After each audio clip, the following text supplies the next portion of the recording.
नमस्कार। मेरे भारत, सदियों से सोने की चिड़िया कहलाने वाला मेरा प्यारा भारत, मेरा तिरंगा, मेरा झंडा, मेरा देश आज बीमार क्यों है? क्या हुआ भारत? कैसे बीमार हो गए आप? क्योंकि जहाँ देखो लोग बीमार पड़ रहे हैं, हॉस्पिटल बढ़ रहे हैं, बीमारियाँ बढ़ रही हैं।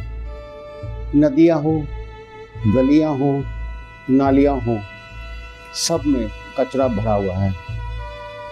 जहाँ देखो, जिस प्रकार से देखो, दुर्गंध आती है, गरीबी है, मजबूरी है, परेशानी है और कोई मार्गदर्शन नजर नहीं आता। क्या मेरा ये वही देश है, भारत है, जो पूरे विश्व का गुरु होता है, या था या है या बन सकता है, बनना चाहता है? पूरे विश्व की सबसे बड़ी जीडीपी, सबसे बड़ी बिजनेस की ग्रोथ हमारे यहाँ से जाती थी। हमने हजारों साल का इतिहास रच करके पूरे देश को, पूरे वर्ल्ड को दिशा और दशा दिखाई है, उनकी बदली है, दशा बदली है।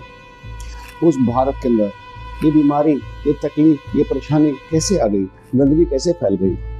हमारे ही लोग, अपने ही देश के लोग, जो ये सोच के कचरा सड़कों पे फैला देते हैं कि मेरे बाप का क्या गया।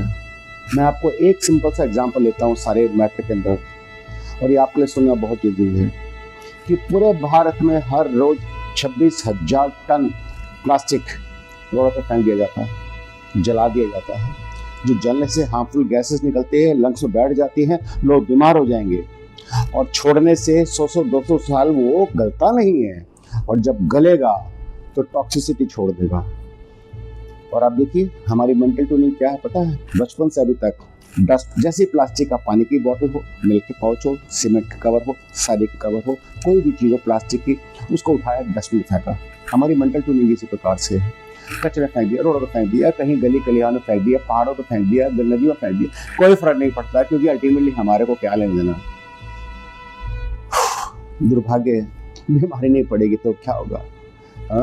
आज देश के अंदर जिस प्रकार से प्लास्टिक का पोल्यूशन फैल गया है, हर आदमी कहता है प्लास्टिक खराब है, प्लास्टिक यूज मत कीजिएगा। लोग बड़ी बड़ी बातें करते हैं, और वही लोग जब भाषण देते हैं और जा करके फटाफट फोटो खिंचवाते हैं बड़े तरीके से कि हाँ भी मेरा देश महान, वंदे मातरम, और 15 अगस्त 26 जनवरी को याद करते हैं और झंडे को सलाम करते हैं, नमस्ते करते हैं, पता नहीं कितनी बड़ी बड़ी बातें करते हैं।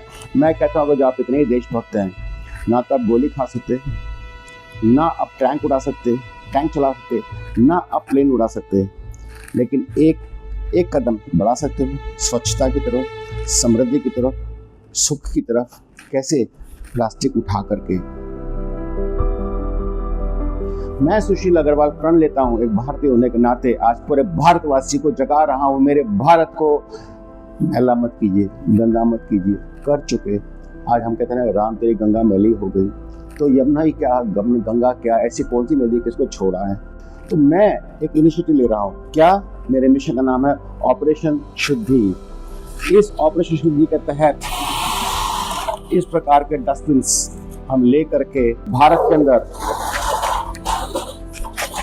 हर जगह फ्री ऑफ कॉस्ट हम इसको दे रहे हैं। क्या दे रहे हैं? कि आपको किसी की कोई पेमेंट करने की जरूरत नहीं है। ये डस्टबिन, आप लोहे का डस्टबिन है, फर्स्ट क्लास है, बॉटल शेप में है। आप देखिए, आपको बड़ा अच्छा लगेगा, इसको देखिएगा, है ना, बॉटल शेप में। ये देखिएगा, ऑपरेशन शुद्धि। ओके, इस प्रकार के डस्टबिन को हम आपको देने को तैयार हैं। किस कॉस्ट पे? ZERO, zero. आपको कुछ नहीं देना है। आपको क्या करना है? आपकी हाउसिंग सोसाइटी हो, या आपके कोई ना कोई कोऑपरेटिव हो, या आपका घर हो, बाहर हो, होटल हो, रेस्टोरेंट हो, ढाबा हो, मंदिर हो, या आपके पास धर्मशाला हो, बैंक्वेट हॉल हो, शादी का हो, 5 स्टार होटल हो, 4 स्टार होटल हो, 3 स्टार होटल हो, या किसी प्रकार का भी संस्थान हो, स्कूल, कॉलेज, यूनिवर्सिटी, हॉस्टल, जो भी है, आपके यहाँ प्लास्टिक कचरा तो निकलता है, ये लोग फेंकते हैं। वो सारा प्लास्टिक कचरा हम उठा लेंगे, उठा करके उसको हम रिसाइकिल करवाएंगे, रिसाइकिल करके वहाँ पहुँचाएंगे जहाँ इसकी वैल्यू है। तो उसमें मैं जितने लोग जुड़ने वाले हैं, अगर जो जैसे कोई बिजनेसमैन है, एंटरप्रेन्योर है, छोटा स्टूडेंट है, ये है वो, जो भी गरीब है, उनको तो हम 20 रुपये किलो देंगे ही देंगे प्लास्टिक का। जी हाँ, प्लास्टिक उठाने का 20 रुपये किलो देंगे। साथ साथ में 1 रुपये किलो हम ऐसे स्टूडेंट्स को सबको देंगे ताकि वो अपनी जीविका का आधार बना सके। और अगर जो कोई कलेक्शन सेंटर चलाता है उसको 2 रुपये किलो हम अलग देंगे। ठीक है जी, यानी कि कलेक्शन सेंटर की कॉस्ट, कलेक्शन की कॉस्ट, वहाँ लेबर की कॉस्ट, ट्रांसपोर्टेशन की कॉस्ट, जीएसटी की कॉस्ट, सब हम बेयर करेंगे। क्यों कर रहा हूँ मैं सब? इसलिए कि मुझे पता है प्लास्टिक को कहाँ पहुँचाना है। मेरे को लोग भारत को प्यार से डैडी ऑफ प्लास्टिक बोलते हैं। 25 सालों से मैंने प्लास्टिक के ऊपर बहुत ही बड़ा काम करके पूरे भारत के अंदर करीब 5,000 करोड़ रुपए का इकोसिस्टम खड़ा किया है। मैं भारत की 3rd लार्जेस्ट कंपनी हूँ प्लास्टिक फर्नीचर बनाने में। 20,000 पीस फर्नीचर बनाता हूँ गाजियाबाद में, और पूरे भारत में मेरा माल जाता है AVON और एवरो के नाम से। अब मैं 50,000 करोड़ रुपए की इकोनॉमी की व्यवस्था कर रहा हूँ, जहाँ से प्लास्टिक से ही मात्र उठा करके जो 2 लाख करोड़ रुपए का है, उसको 50,000 करोड़ पहले फेज में, जहाँ उसको उठाया जाएगा। 5 लाख गरीबों को रोजगार, यानी कि उनको पैसा दिया जाएगा ताकि वो रात को भूखे ना सोए। मेरे देश के अंदर 80 साल के बाद भी दुर्भाग्य हमारे देश के अंदर लोग रात को भूखे सो जाते हैं। ये मान्य नहीं है मुझे, और ना मुझे समझ में आता है, ना मुझे लगता आपको ही मान्य होगा, लेकिन कुछ करते नहीं कोई भी। मैं कर रहा हूँ, मेरे साथ सपोर्ट कीजिएगा, कोऑपरेट कीजिएगा। मेरा मकसद, इसमें ये मत समझ के चलिएगा कि कोई मकसद, अगर जो मकसद है तो आप भी अपना बना लीजिए।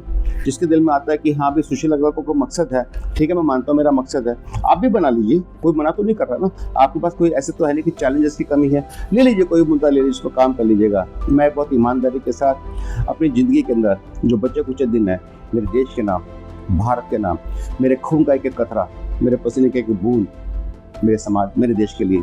और मैं ये चाहता हूँ इसमें मिलजुल करके हम सारे भारतीय सपोर्ट करें। माननीय प्रधानमंत्री जी का सपना जो है उसको पूरा करें। करना चाहते हैं, कर लीजिएगा। नमस्कार, जय हिंद।